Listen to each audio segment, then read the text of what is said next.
from the Trump Plaza Hotel and Casino in Atlantic City, New Jersey, let's get ready to rumble. 12 rounds of boxing for the undisputed heavyweight championship of the world.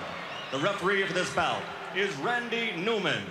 Introducing first, fighting out of the blue corner, wearing the white trunks with red trim, he weighs an even 218 pounds from Absecon, New Jersey. His professional record, 22 victories against only 2 defeats, 17 knockouts to his credit, and 14 of those 17 KOs within 5 rounds or less. Ladies and gentlemen, the #1 heavyweight challenger in the world today, Carl "The Truth" Williams.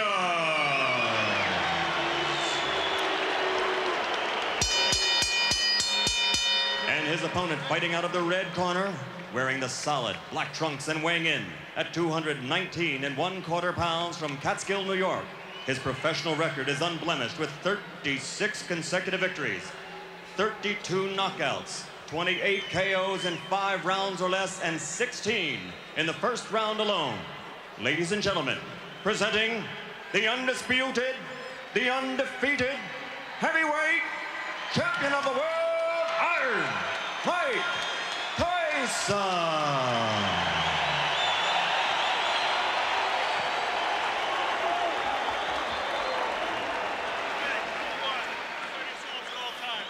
Number 2, obey my commands. I'll shake hands and come out of the belt.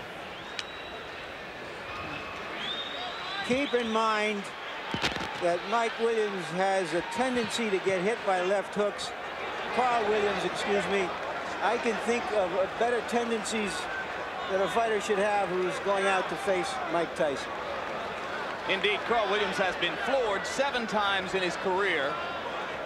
Twice by James Quick Tillis, twice by Jesse Ferguson, 3 times by Mike Weaver, and in every instance, the decisive blow was a left hook. The people in Williams' corner are sincerely worried about what he does in the first 30 seconds against the Tyson onslaught. And it would appear that the strategy to begin with is to hold, and referee Randy Newman says, we're not going to start that way. This is sort of a reunion here because both men are just throwing punches. In fact, Williams here has selected to fight Tyson inside. He claimed the other day that if Tyson throws any unnecessary punches, illegal punches, he will accommodate him and throw the same punches back. Well, Frank Bruno felt the sting of Tyson's elbow several times, as other opponents have complained that they have felt it as well.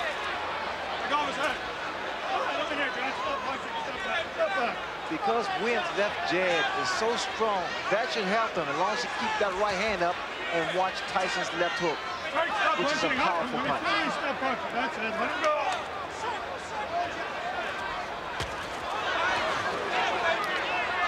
All right, that's it. I'm here. Let him go. Get back.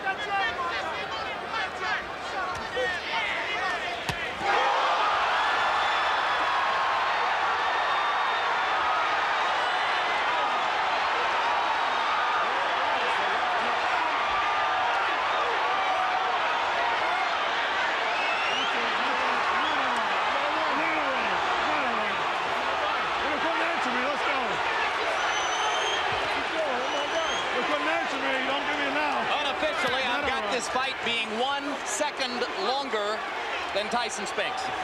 1:32 instead of 1:31. It was, as you started to point out, again, Larry, a left hook. Williams was very unhappy at the end of that.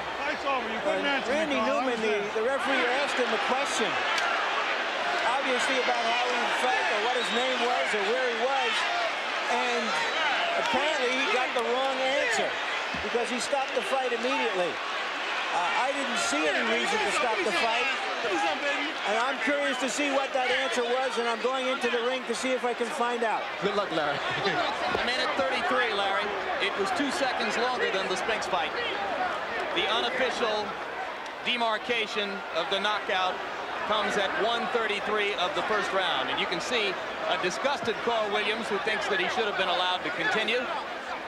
And Ray, I've got to agree with Larry. It was a fairly peremptory stoppage.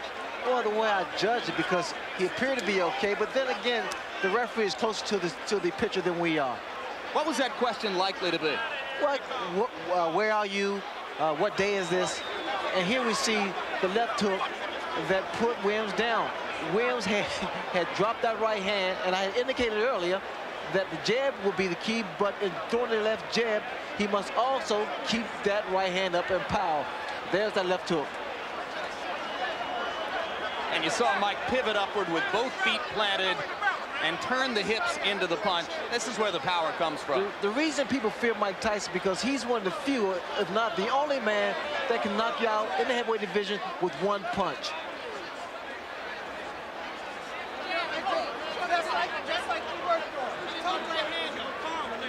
Here's another look at the devastating left hook. And what Tyson does here, he bobs and weaves, gets under that jab and counters with a beautiful left hook. Perfectly timed as Williams was dropping the right hand, just as you said he did after throwing the jab. Well, what happened for Williams is the fact that his left hand, his left jab rather, was working, and he felt very comfortable.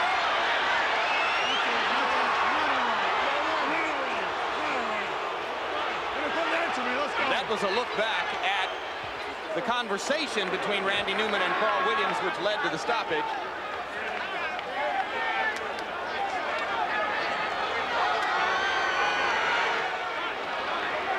Mike Tyson, as usual, awesome. I'm reminded of a night in the Meadowlands in New Jersey when a referee stopped a bout between Mike Rossman and Victor Galindez. After a similar conversation, Rossman, the victim of the knockout, he chased the ref across the ring yelling, "What was the right answer?" And now with a booing crowd behind the referee of the fight, obviously the people in and out of the ring are unhappy that the fight was stopped. Randy, why did you stop the fight? When he got up at 8, he was wobbly. He wasn't standing up. He was leaning against the ropes. I asked him a question, a very simple question. How do you feel? Not for the answer, but to see how he responded. His eyes were blank. His expression was blank. He had no answer. Is there any chance that he misunderstood what you wanted him to respond to? I don't think so. Let me tell you why. He's had a lot of professional fights and a lot of amateur fights. When a fighter is knocked down, and I had 38 fights, when a fighter is knocked down, the first thing he wants to prove when he gets up to the referee is that he's in good shape. Number one, he wasn't standing on his feet. He was leaning on the ropes. Number two, he couldn't answer me. And number three, his eyes were dead. Thank you very much, Randy. And now back to ringside. All right, thanks very much, Larry, and thank you for pointing out that the crowd is booing, as there were obviously a fair number within this congregation who did not feel that the bout should have been stopped quite so quickly. Randy Newman with a decisive and clear-headed answer to the questions. He knows exactly why he did what he did. Well, Newman is a competent referee. In fact, that he must have saw something in Williams that we didn't apparently see. But from the outside looking in, it appeared that Williams got up and was able to compose himself. But then again, I think it's left up to the referee. All right, once again, Mike, the interview has to be longer than the fight. I'm sorry about that. What happened from your point of view? Did you see him really dazed? Well, no, I noticed my trainers were telling me we were slipping and hooking. So when we slip, because usually I come in that slip and I get in there, and that's the hardest part, is getting in there, and I never threw the punch. And so we're practicing like a slip. As soon as you're in there, instantaneously, bing, throw the punch.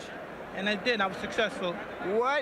Were you surprised that he stayed on top of you as much as he did, that he didn't try to move? Oh, I loved it. I loved it. I just knew it took just with a matter of time. I loved it. So you knew that as soon as he was doing that you were going to get a clean shot sooner or later. Exactly. And my punches were accurate and pinpoint. And I knew eventually I was going to get him. He has a reputation for getting hit with left hooks. Were you looking for that opening? No, I was very confident. I wanted to hit him, catch him with a good right hand.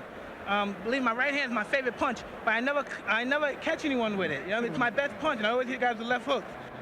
All right, we're going to try to take a look at the where's the monitor? At the monitor, if we can find it, so that we can determine what happened. Champion non-pro. All right. Okay, it was a clean left hook. Did you? I mean, you sparred with him years ago. We know that it didn't mean anything. Were you surprised that he went so fast? Well, no, I knew if I catch someone clean, they'll go, regardless who they are. Mm-hmm. But you know, when the referee he hit him with a shot, it looked like he was able to get up. But I guess the referee called what he saw, because I didn't think he was hurt that bad. But I know I hit him with a clean shot. Speculate for me. How long would it have taken you to get him down a second time if the fight went on? Oh, no problem. I'd have been all over him. Maybe it's better that the referee did stop early. I would have been all over him. That's when I'm most dangerously, when I know I have someone hurt. You've talked about being in control of your career. Tell us what you think is next. Who is next? Well, I'm just taking it one step at a time. I'll fight anybody. You know what I mean? I don't discriminate from anybody. I'm the best fighter in the world, and there's no man that can beat me.